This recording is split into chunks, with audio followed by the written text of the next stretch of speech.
जवाब हमने खोजना पड़ेगा कि बुद्धि वहां से है, उंगलियां उसकी चल रही हैं, लेकिन गूगल भारत की गोद से पैदा क्यों नहीं होता है?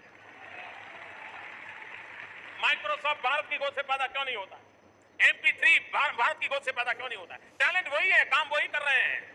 मुझे वो माहौल बदलना है, ये हमारे टैलेंटेड यूथ को वो अवसर देना है ताकि वो इनोवेशन करें, कि देश को आगे ले जाने के लिए हमारी युवा शक्ति, उनका जो सामर्थ्य है, जो हमारी सबसे बड़ी संपदा है, और ये संपदा सिर्फ भारत के अपने लिए नहीं, पूरे विश्व के अंदर काम आने वाली संपदा हमारे पास है। भले हमारे पास हीरे की खदानें नहीं होगी, भले हमारे पास गैस के भंडार नहीं होंगे, भले हमारे पास पेट्रोलियम के भंडार नहीं होंगे, नहीं हमें यूरेनियम बाहर से लाना पड़ता होगा, लेकिन हमारे पास जो ताकत है, उस ताकत के भरोसे हम दुनिया में देश की ताकत बढ़ाना चाहते हैं। ये विश्वास लेकर के हम आगे बढ़ते हैं। आज हमें कनाडा में एक बहुत बड़ा महत्वपूर्ण निर्णय किया। मेरी इस यात्रा में एक महत्वपूर्ण निर्णय हमने फ्रांस में किया, दूसरा महत्वपूर्ण निर्णय आज हमने कनाडा में किया।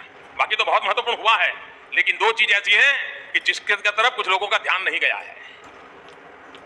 पता नहीं मैं वापस पहुंचूंगा तब जाएगा कि नहीं जाएगा, या तो कहीं और ध्यान अब होगा लोगों का, लेकिन हो सकता है कि 4-6 महीने के बाद शायद।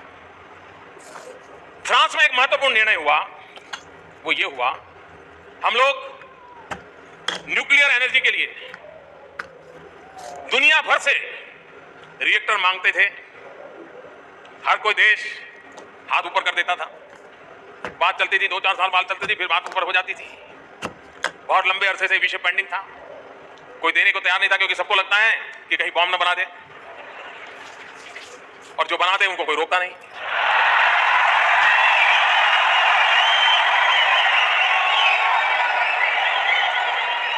रोक पाते भी नहीं। और जो गांधी का देश है, जिसने कभी दुनिया में किसी पर आक्रमण नहीं किया,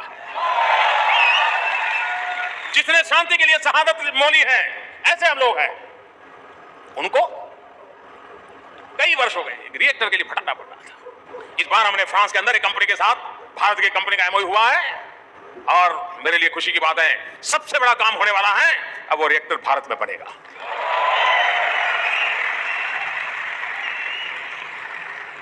अब रिएक्टर तो बनेगा, लेकिन न्यूक्लियर एनर्जी के लिए यूरेनियम चाहिए, और यूरेनियम आपका कनाडा मुझे देगा।